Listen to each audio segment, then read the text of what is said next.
찬송가 539장 한 장 찬송하시고 예배 시작하겠습니다.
우리 다 같이 묵상기도 하심으로 2020년 7월 26일 뽕래포교회 주일 예배를 시작하겠습니다. 다 같이 기도하시겠습니다.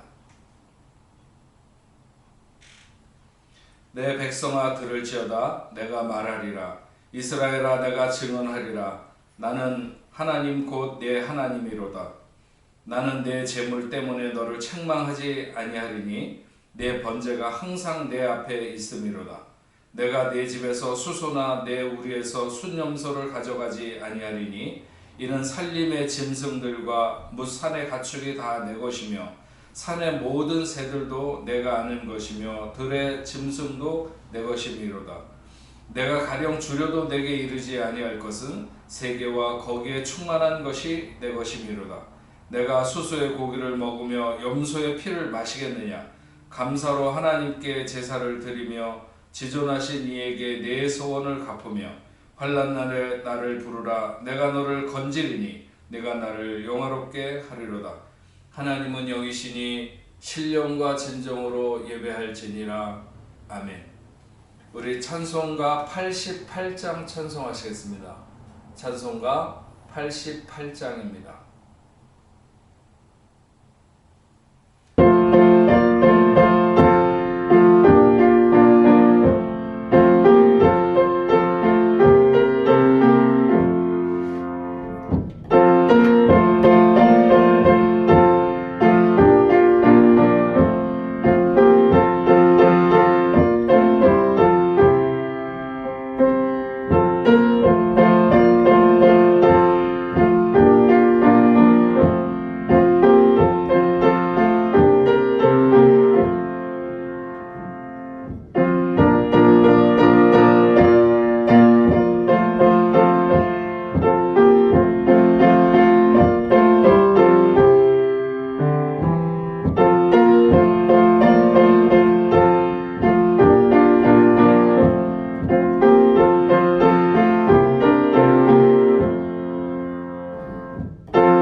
사도신경으로 하나님 앞에 신앙 고백 드리겠습니다. 나는 전능하신 아버지 하나님, 천지의 창조주를 믿습니다.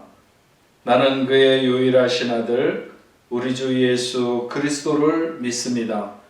그는 성령으로 잉태되어 동정녀 마리아에게서 나시고 본디오 빌라도에게 고난을 받아 십자가에 못 박혀 죽으시고 장사된 지 사흘 만에 죽은 자 가운데서 다시 살아나셨으며 하늘에 오르시어 전능하신 아버지 하나님 우편에 앉아 계시다가 거기로부터 살아있는 자와 죽은 자를 심판하러 오십니다. 나는 성령을 믿으며 거룩한 공교회와 성도의 교제와 죄를 용서받는 것과 몸의 부활과 영생을 믿습니다. 아멘. 우리 찬송가 339장 찬송하시겠습니다. 찬송가 339장입니다.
하나님 아버지 감사합니다.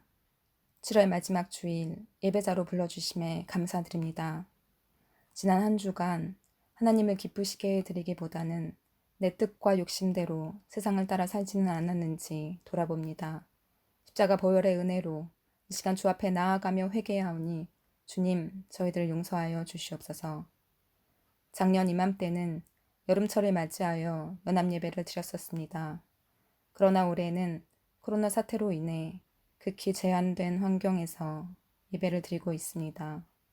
인생을 살아가며 예배를 드리지 못하거나 이렇게 드릴 수밖에 없는 날이 오리라고는 한 번도 예측한 적이 없기에 여전히 익숙치 못하며 주님께 한없이 죄송스럽기만 합니다. 그러나 이러한 시간들을 통해 지금까지 우리가 자유롭게 예배 드릴 수 있었음이 큰 기쁨이었고 은혜였음을 절실히 깨달으며 지난날에 대한 주님의 보호하심에 감사드리고 오늘도 여기까지 우리들의 생명을 연장해 주신 주님께 감사와 찬양을 올려드립니다. 오직 주님만이 우리의 연약함을 강하게 하시고 미련함을 지혜롭게 하심을 다시 한번 되새기며 부족하지만 한마음 한뜻으로 드리는 이 예배를 주님 기쁘게 받아주시옵소서. 바캉스를 맞이하여 흩어져 있는 뽕너프 식구들 어디에 있든지 눈동자와 같이 지켜주시고 건강을 허락하여 주셔서 영과 육이 재충전하는 시기가 될 수 있도록 함께하여 주시옵소서. 혹시라도 건강이나 학업 또는 경제적으로나 개인적인 일로 어려움을 겪고 있는 자가 있다면 위로하여 주시고 주님의 손을 붙잡고 힘있게 일어설 수 있는 용기를 허락하여 주시옵소서. 코로나19도 속히 종식되어 우리 모두 예전처럼 다 함께 모여 마음껏 예배드리며 더더욱 기쁨으로 주님의 몸된 교회를 섬길 수 있는 날이 오기를 간절히 기도합니다. 그러나 어떠한 환경에서도 저희들 항상 기뻐하고 쉬지 말고 기도하며 범사에 감사하는 주님의 자녀들 되게 하시고 늘 주님 한 분만을 높이며 그 사랑의 뒤로 서로를 사랑하며 하나 되는 뽕너프 교회 되게 하시옵소서.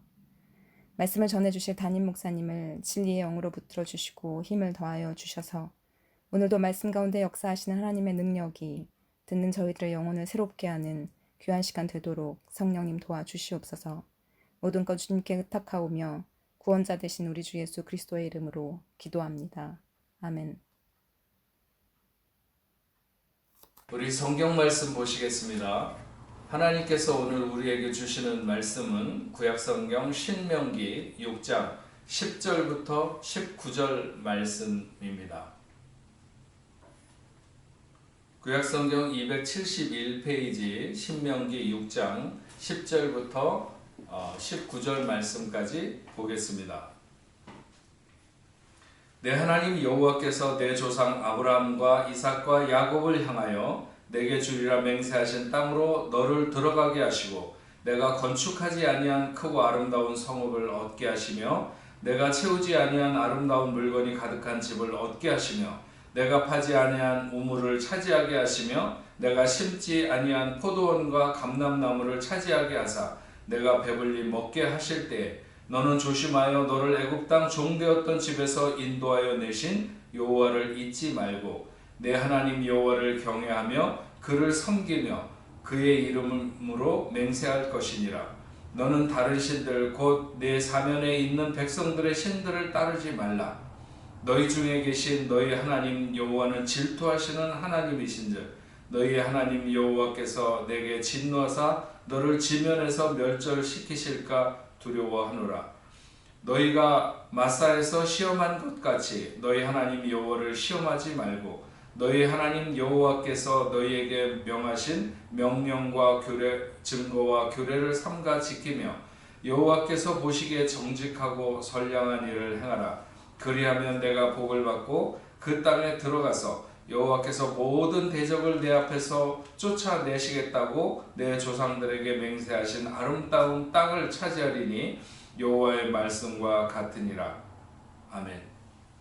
네, 뽕네포 성도 여러분, 한 주간도 은혜 가운데서 잘 지내셨습니까? 여름 한복판에 우리가 있습니다. 많은 분들이 여행을 하고 또 코비드19로 인해서 기존에 한국에 가 계신 분도 많은데 영상으로 예배드리시는 모든 분들에게 오늘 하나님의 전에서 예배하는 모든 이들과 동일하게 우리 뽕래포교회 성도들 모두에게 하나님의 크고 놀라운 은혜가 넘치는 그런 시간이 되기를 바랍니다.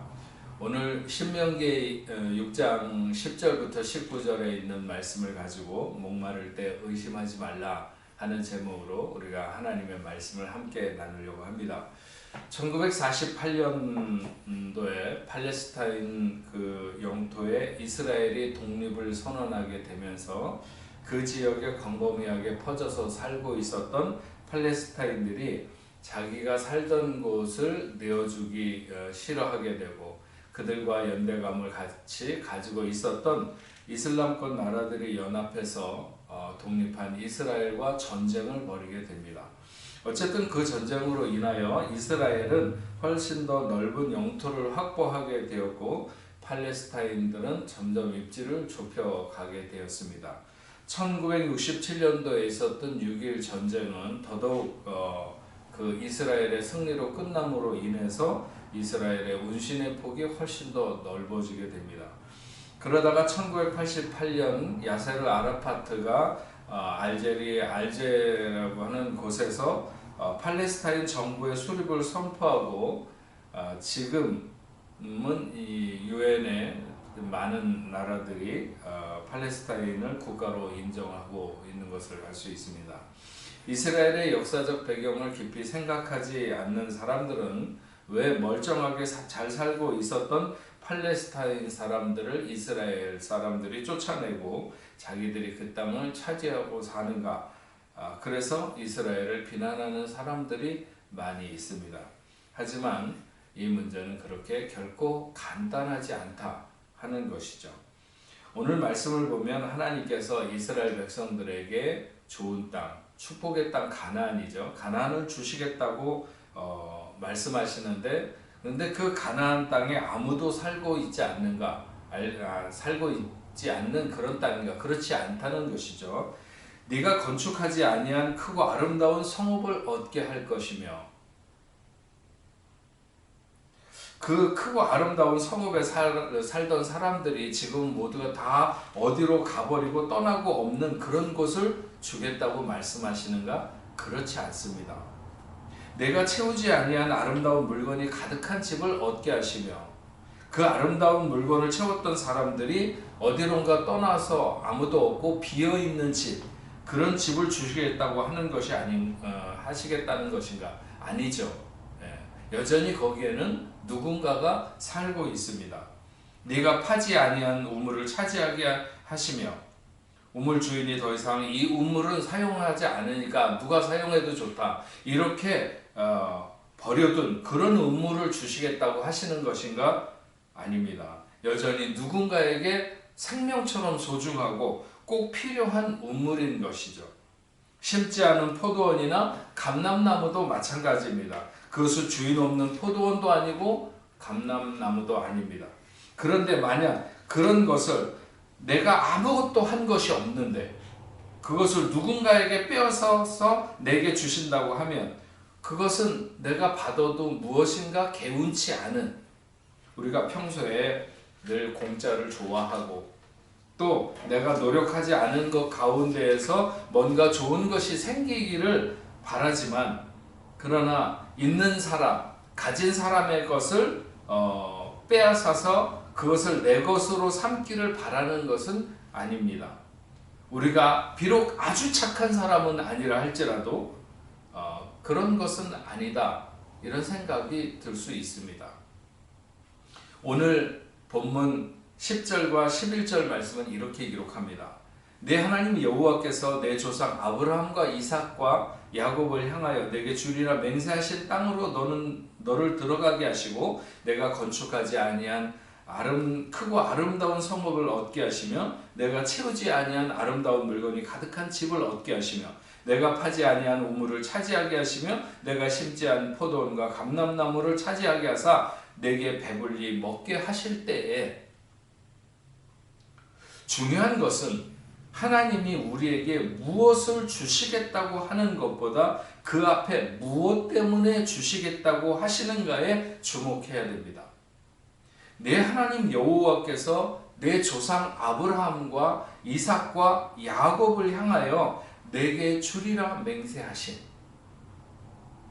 그러니까 이스라엘 백성들이 이런 나라와 성읍과 그런 집과 포도원과 감람나무를 얻게 되는 것은 누군가 그들이 그런 것을 받을 수 있는 대리 수령자로 지정되어 있었다는 것을 알 수 있습니다. 그러면 하나님은 그 아브라함과 이삭과 야곱에게 왜 그 같은 약속을 하셨는가? 그것은 그들이 하나님을 믿고 의지하고 살았기 때문인 것이죠.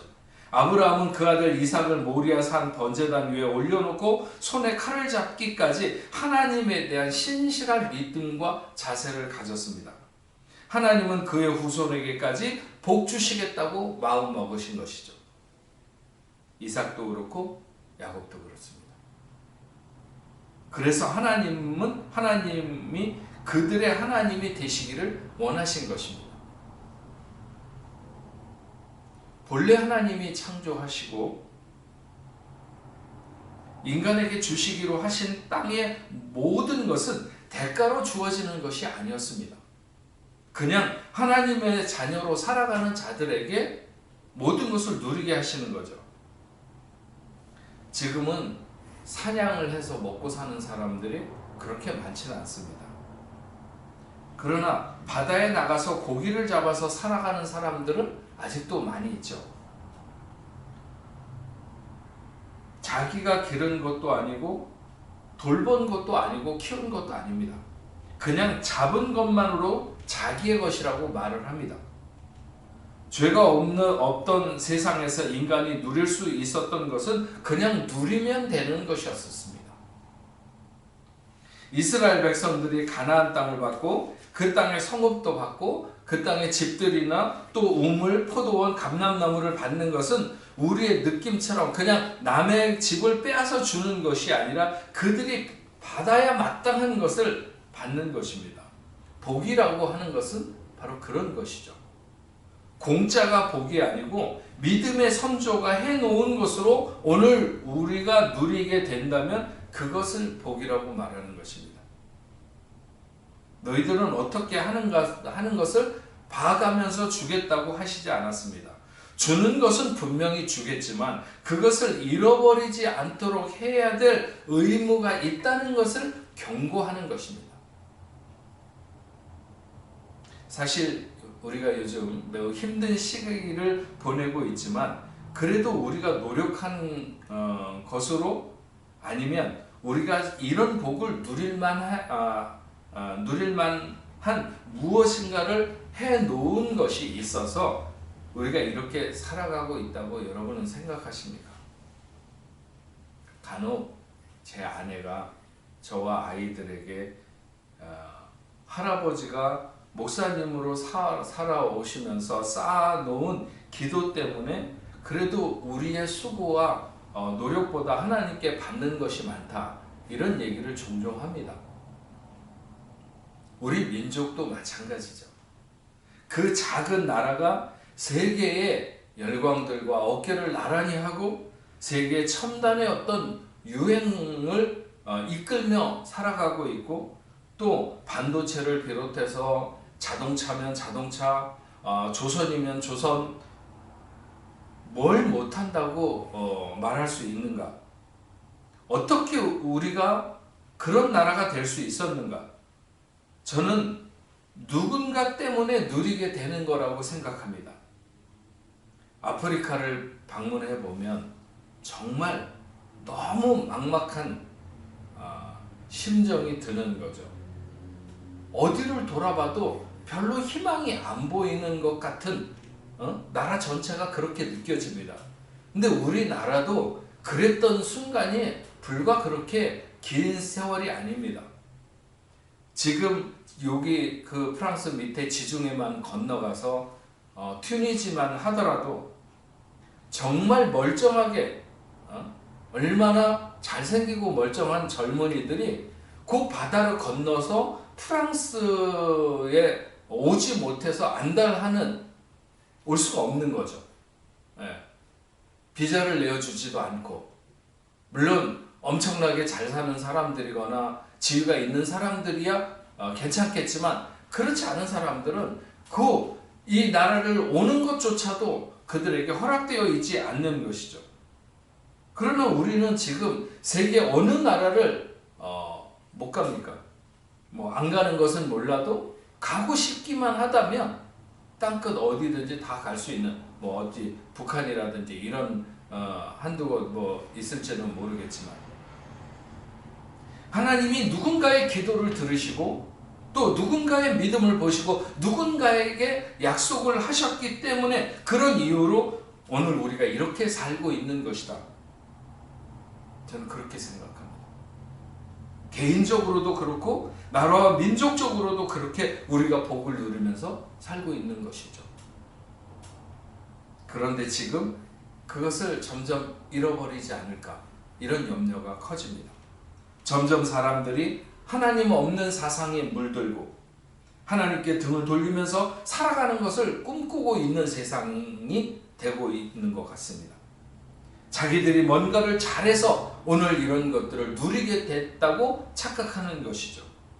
이스라엘 백성들이 그럴 수 있는 것에 대해서 오늘 말씀은 경고하고 있는 것입니다.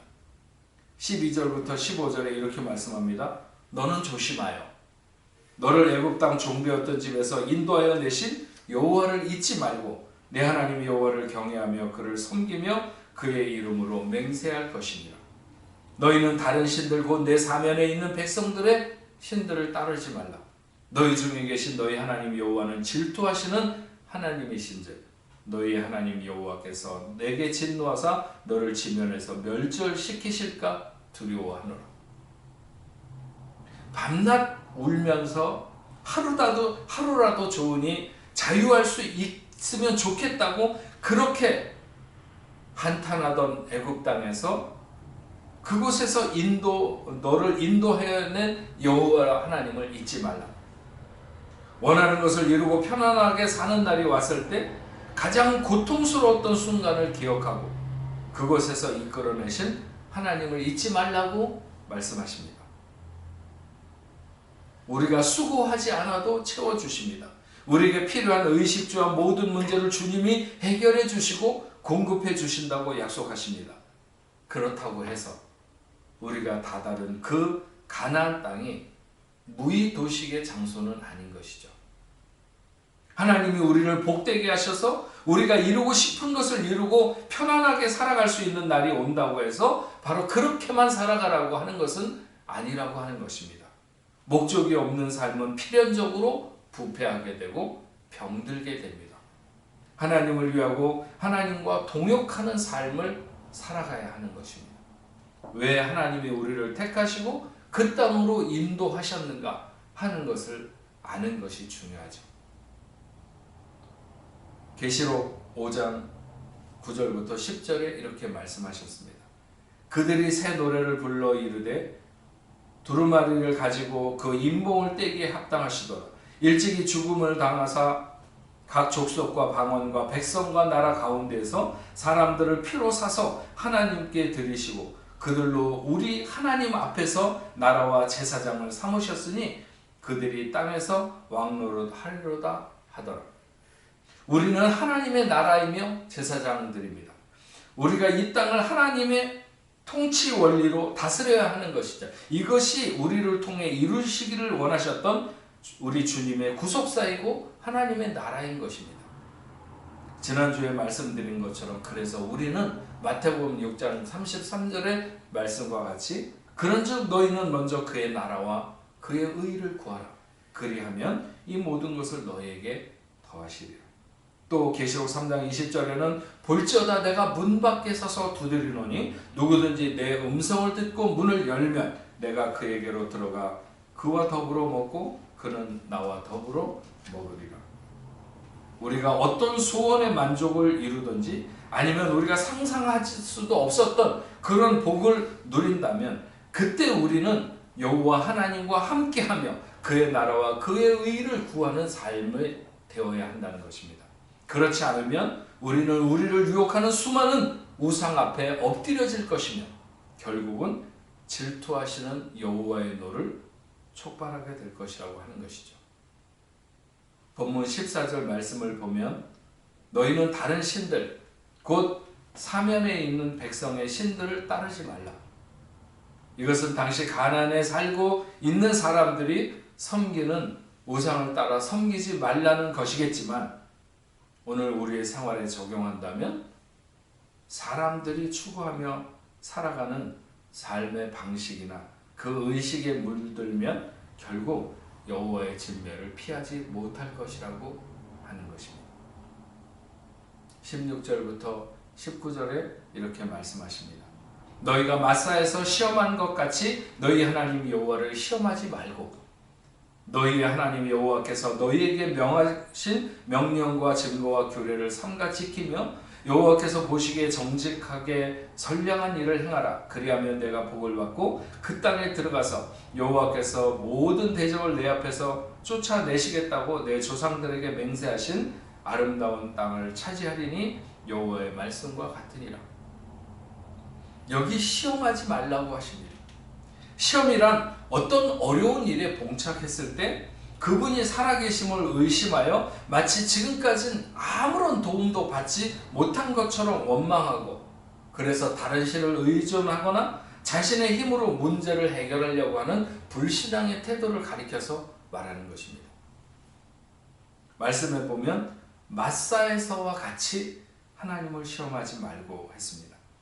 출애굽기 17장에 보면 이스라엘 백성들이 애굽을 나와서 신광야를 지나 르비딤이라고 하는 곳에 이르렀을 때 마실 물이 없어서 목마르게 되었습니다. 그때 백성들은 모세에게 물을 내놓으라고 난리를 쳤고 모세는 왜 나와 싸우려고 하느냐 하면서 여호와를 시험하지 말라고 합니다. 이스라엘 백성들은 목마름을 견디지 못하고 모세를 원망해서 자기들을 왜 애굽 땅에서 데리고 나왔는지를 불평하면서 이제 시간이 조금만 더 지나면 정말로 돌을 들어서 모세를 칠 그럴 지경에 이르게 되었습니다. 이때 모세가 하나님께 나아가 부르짖게 되고 하나님이 모세에게 지팡이를 가지고 이스라엘의 장로들을 데리고 호렙산 반석을 치라고 이렇게 말합니다. 그래서 모세가 그렇게 해서 물을 마시게 되었는데 그것을 마사라 했고 혹은 무리바라 하기도 했습니다. 마사는 원래 히브리어의 나사라고 하는 말에서 왔는데 시험하다 이런 뜻이고 무리바는 다툼을 의미하는 말입니다. 이스라엘 백성들이 여호와를 시험하고 다투었다고 하는 것이죠. 그 시험의 내용은 여호와께서 우리 중에 계신가 안 계신가 하는 것이었습니다. 시편 78편에서는 그들의 마음과 태도가 어떠했는지에 대해서 잘 말씀하고 있습니다. 12절 이하의 말씀을 보면 그들의 조상이 애굽 땅 소안 들녘에 있을 때 하나님께서 그들에게 기이한 일을 행하셨고 바다를 건널 때는 그 바다를 갈라서 육지와 같이 건너게 하셨고 낮에는 구름 기둥으로 밤에는 불빛으로 그들을 인도하셨고 광야에서는 반석을 쪼개어 매우 깊은 곳에서 나는 물 같은 그런 시원한 물을 마시게 했을 뿐만 아니라 그 물이 시내와 강처럼 흐르게 했다. 이렇게 했습니다. 그러면서 17절부터 그렇게 말씀하십니다. 그들이 계속해서 하나님께 범죄하여 메마른 땅에서 지존자를 배반하였도다. 그들의 탐욕대로 음식을 구하여 그들의 심중에 하나님을 시험하였으며 그뿐 아니라 하나님을 대적하여 말하기를 하나님이 광야에서 식탁을 베푸실 수 있으랴. 보라 그가 반석을 쳐서 물을 내시니 그 시내가 넘쳤으나 그가 능히 떡도 주시며 자기 백성을 위하여 고기도 예비하시랴 하였도다. 그러니까 하나님이 반석에서 물을 내게 하셔서 정말 그 목마름을 가시게 하며 시원한 물을 마음껏 마실 수 있도록 했음에도 불구하고 떡도 주시며 고기도 예비하실 수 있느냐? 그 이전에도 기이한 일을 많이 보았고 반석에서 물을 나는 것을 보았으면 정말 유추해서라도 그렇게 놀라운 일을 행하셨던 자기들을 위해서 행하셨던 그 사실들을 토대로 해서 유추를 해서라도 하나님이 무엇이든지 원하시면 할 수 있다는 것에 대한 믿음을 보였어야 되는데 마치 유치한 어린은 아이들 같이 이것은 했지만 이것도 할 수 있겠어? 하면서 하나님 앞에 도무지 믿음을 보이지 못했습니다. 시편 78편 31절에서 37절을 이렇게 기록합니다. 하나님이 그들에게 노염을 나타내사 그들 중에 강한 자를 죽이시며 이스라엘의 청년을 쳐 엎드리셨도다. 그러함에도 그들은 여전히 범죄하여 그 기이한 일을 믿지 아니하였으므로 하나님이 그들의 날들을 헛되이 보내게 하시며 그들의 횟수를 두려움으로 보내게 하셨도다. 하나님이 그들을 죽이실 때에 그들이 그에게 구하며 돌이켜 하나님을 간절히 찾았고 하나님이 그들의 반석이시며 지존하신 하나님이 그들의 구속자이심을 기억하였도다. 그러나 그들이 입으로 그에게 아첨하며 그 자기 혀로 그에게 거짓을 말하였으니 이는 하나님께 향하는 그들의 마음에 정함이 없으며 그 언약에 성실하지 아니하였음이로다. 마음에 정함이 없고 성실하지 아니했다는 거죠. 그래서 40절부터 보면 그들이 광야에서 그에게 반항하며 사막에서 그를 슬프게 함이 몇 번인가. 그들이 돌이켜 하나님을 거듭거듭 시험하며 이스라엘의 거룩하신 이를 노엽게 하였도다. 그들이 그의 권능의 손을 기억하지 아니하며 대적에게서 그들의 구원의 날도 기억하지 아니하였도다. 하나님께 반항하고 하나님을 슬프시게 한 것이 몇 번인가? 하나님에 대한 충성은 신뢰로 표시되어야 하는 것이죠. 제가 오늘 말씀의 제목을 목마를 때 의심하지 말라 이렇게 정했는데 우리가 살아가는 여정에 광야의 르비딤 같은 곳을 지나가게 됩니다. 이스라엘 백성들이 목마르지 않은데 목마른 척 했다는 것이 아닙니다. 그들은 정말로 목말랐습니다. 광야는 항상 목마르게 하는 것이죠.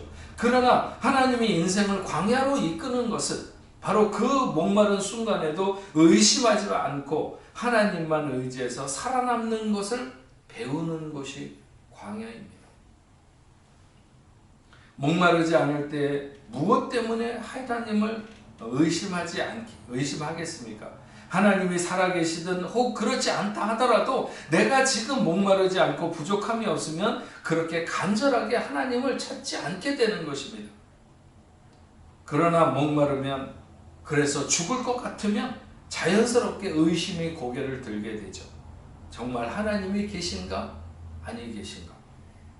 그러나 그렇게 의심하는 순간이 온다고 해도 그의 과거에 그의 삶에 역사하셨던 하나님의 역사가 지워지는 것은 아닙니다. 다만 기억하지 못할 뿐이죠. 아니 더 기억해야 되는 순간에 기억하고 싶지 않고 당장 목마름이 해결되는 것만을 구하게 되는 것입니다. 우리의 믿음은 목마를 때 그 진가를 나타내게 됩니다. 지난주에 이 교회 앞에 있는 아제르바이잔 그 대사관 앞에서 아르메니아 사람들이 몰려와 가지고 대무를 했습니다. 아마 국경을 이렇게 맞대고 있는 두 나라 사이에 지금 전쟁이 있다고 그러는 것 같습니다. 그래서 이번 주 내내 경찰들이 와가지고 이 대사관에 경비를 서주고 있습니다. 그 아제르바이잔이나 아니면은 아르메니아나 이런 나라들은 유럽의 여기 베네룩스 3국이라고 하는 나라들처럼 이 아제르바이잔과 아르메니아 그리고 또 한 나라가 조지아, 그루지아라고도 하는 그런 나라인데 그 중에 조지아와 아르메니아는 그 정교회 사람들이 나라 국민의 90% 정도가 정교회 교인들입니다. 그리고 아제르바이잔은 회교 이슬람 사람들이 90% 이상인 그런 나라입니다. 세 나라 중에서 조지아가 유일하게 그 러시아로부터 이렇게 독립하게 되면서 친서방 노선, 즉 그 중에서도 미국 노선을 따르게 되는, 미국 정책을 그대로 받아들여서 이 나라들 중에서 가장 잘 사는 나라가 되었다고 합니다. 근데 한때는 이 이슬람 사람들이 쳐들어와 가지고 이 조지아 사람들이 굉장히 많이 순교를 했다고 합니다. 조지아 정도의 사람들을 잡아다 놓고 개종을 하면 살려주고, 그렇지 않으면 바로 그 자리에서 목을 잘라서 사람들을 죽였는데 한 번에 3만 명이 목이 잘려서 죽기도 했다고 하는 것이죠. 지금 조지아 사람들 후손들은 당시 자기들의 그 선조들이 그렇게 목이 잘려가면서 수도 없이 많은 사람이 죽어갈 때에도 그 신앙을 변치 않았던 것에 대한 자부심을 가지고 있다고 합니다. 죽을 수밖에 없는 순간에도 신앙을 버리지 않은 것이죠. 어쨌든 전해 들은 것으로는 그래서 그 집안에 저처럼 이런 목회자와 같은 성직자가 있다고 하는 것을 큰 그 가문의 영광처럼 그렇게 생각한다고 합니다. 인생이 언제 가장 목마를까요? 죽을 것 같은 순간입니다. 이대로 있으면 죽을지도 모른다고 생각할 때 인생은 가장 목마릅니다. 그래서 순교자는 그 목마른 시간을 지나서 순교에 이르게 되는 것이죠. 그 순간에는 원망과 의심이 고개를 드는 시간입니다. 그러나 진정한 믿음이 증명되는 시간이기도 하죠. 그냥 물을 마시고 싶고 목이 타는 목마름도 정말 견디기 어렵습니다. 저는 유난히도 그 목마름을 잘 어려워하고 못 견디지 않나 이렇게 생각을 하는데, 정말 이스라엘 백성들이 그 광야를 지나면서 심하게 목마를 수도 있었을 것입니다. 그래도 그들이 의심하고 원망하기보다는 그들의 과거에 그렇게 놀라운 역사로 그들의 삶을 이끌어왔던 하나님께 어찌하면 좋을까요? 그렇게 물었어야 합니다. 모세에게 하나님께 한번 간구해보라고 그렇게 했어야 했는데 그들은 하나님을 시험했습니다. 하나님을 의심한 것이죠. 목마른 그들에게 반석에서 물을 내어 마시겠다고 했을 때 그들은 하나님이 고기도 낼 수 있겠는가 하면서 하나님을 시험했습니다. 그들은 끊임없이 하나님을 슬프게 했습니다. 목마르면 무엇을 해도 상관없는 것은 아닙니다. 오히려 바로 그 순간에 하나님을 향한 믿음의 순도를 높이고, 그래서 하나님을 기쁘시게 할 수 있는 기회가 될 수 있도록 해야 하는 것입니다. 모세는 이스라엘 백성들에게 그들의 선조들이 목마름 앞에 어떤 선택을 했으며 어떤 결과를 가졌는지에 대해서 이야기하며, 너희는 같은 어리석음을 반복하지 말고 아브라함과 이삭과 야곱에게 약속하셔서 그들을 가나안에 들어가게 하시고, 또 그들이 만들지 않은 성읍, 그들이 짓지 않은 아름다운 집, 그들이 파지 않은 그 우물, 그리고 포도원과 감람나무, 그 모든 것을 누리면서 살라고 말씀하고 있는 것입니다. 그리고 그것을 잃지 않는 것이 중요하다고 하는 것이죠. 우리도 충분히 감사할 만큼 복을 누리며 살고 있습니다. 다만 각자의 삶에 서로 다른 목마름이 우리를 힘들게 할 수 있습니다.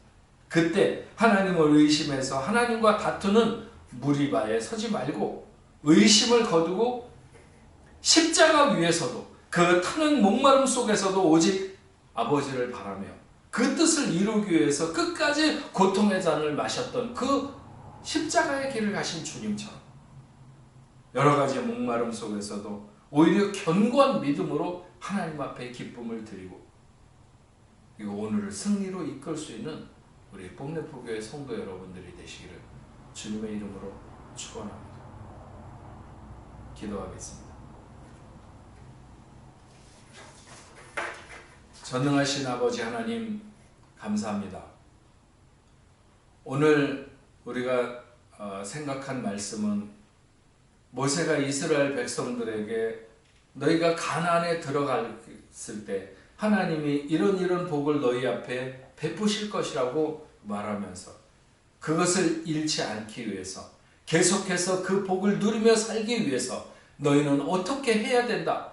과거에 너희 조상들이, 너희 부모들이 어떤 실수를 저질렀으며 어떻게 하나님을 그 목마른 순간에 원망하고 하나님을 의심했는가 하는 것에 대해서 이야기를 하면서 너희는 그런 과오를 되풀이하지 말라고. 그래서 하나님이 주시는 그 아름다운 복을 마음껏 누리면서 살라고 이렇게 권면하고 있는 말씀을 오늘 우리가 생각합니다. 우리도 생각해 보면 우리가 과연 이런 복을 누리면서 살 수 있는 무엇이 내가 그렇게 복을 받을 만한 것이 있는가 이렇게 생각할지 모릅니다.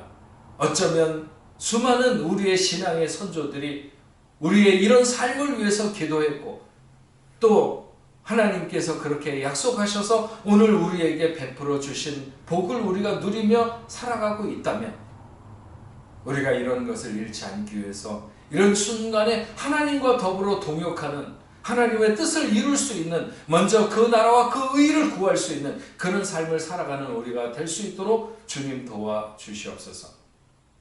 그래서 목마른 순간에 하나님을 시험하고 의심하는 것이 아니라 오히려 그런 순간에 우리의 순전한 믿음을 하나님 앞에 내보일 수 있는 좋은 기회로 삼고 하나님의 기쁨이 되는 삶을 살아가도록 인도하여 주옵소서. 예수님의 이름으로 기도합니다. 아멘. 우리 찬송가 380장 찬송하시겠습니다.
기도하겠습니다.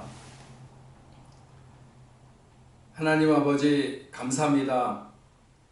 오늘도 저희들 이렇게 하나님 앞에 예배하게 하시고 이 시간 귀한 예물을 하나님께 올려드립니다. 우리의 지나온 모든 시간에 역사하시고 또 우리의 모든 환경을 지키신 하나님 감사합니다. 지금 매우 힘들고 어려운 시간이지만 저희가 용기를 잃지 않고 주 안에서 믿음을 가지고 살아가게 하시니 감사합니다. 하나님의 자녀들이 경영하는 사업과 가정과 직장 그리고 하는 모든 일들과 학업 위에 하나님 함께하여 주셔서 어떤 어려운 환경 속에서도 하나님이 지키시는 보호와 그 큰 은혜를 누리며 살아갈 수 있도록 하나님이 역사하여 주시옵시고, 주신 것 가운데 우리가 구별해서 하나님 앞에 11조로 감사 예물로 선경금으로 주일원금으로 하나님 앞에 올려드립니다. 하늘나라의 귀한 보화가 될 수 있도록 주님 도와 주옵소서. 믿음의 자녀들이 흩어지는 삶의 현장에서 하나님 지켜주시고, 그 어떤 시간보다 하나님의 그 특별하신 섭리가 저들에게 작동되어 하나님은 훨씬 더 저들이 탁월하게 믿음의 자녀들로 세상 속에서 살아갈 수 있도록 힘을 주시옵기만을 간절히 바라옵고 원합니다. 이 땅에 세우신 당신의 교회를 하나님 건강하게 세워주셔서 많은 영혼들을 위하여 우리가 사명을 잘 감당할 수 있는 그런 교회가 될 수 있도록 주님 도와주시옵시고, 오늘도 복음 들고 일선에 나가 수고하는 모든 선교사님들 외에도 하나님 함께하여 주시옵소서. 질병으로 인하여 고통받는 자녀가 있거나 혹 여러 가지 힘들고 어려운 문제로 인하여 오늘도 아파하는 하나님의 자녀들이 있다면 주님의 능력으로 저들의 모든 문제가 해결되고 모든 질병이 물러가는 귀한 역사 있도록 인도하여 주옵소서. 이제는 우리 주 예수 그리스도의 은혜와 하나님 아버지의 크신 사랑과 성령님의 감화 감동으로 교통하심이 오늘 하나님 앞에 예배하는 당신의 사랑하는 자녀들과 저들의 가정과 직장과 두군 고국교회 세계 만방에 흩어져 복음을 전하는 모든 선교사들과 그 사역지 위에 이제로부터 영원토록 함께 있을지어다. 아멘.